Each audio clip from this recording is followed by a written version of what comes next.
দেখো সেই কালকের মতো আবার ঝড় উঠেছে। কালকের এই টাইমটা ছিল একটু আগে, 2:45 হবে, এখন বাজে 3টে। দেখো কালকের মতো দেখেছো ওয়েদারটা, কি ভালো লাগছে তাই না বলো? আমাদের এই আম গাছটা এবারে অল্প আম হয়েছে।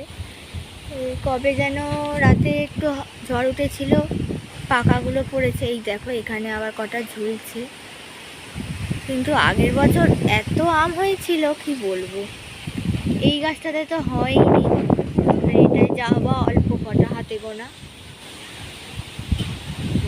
কি সুন্দর ওয়েদারটা, কি ভালো লাগছে দেখো।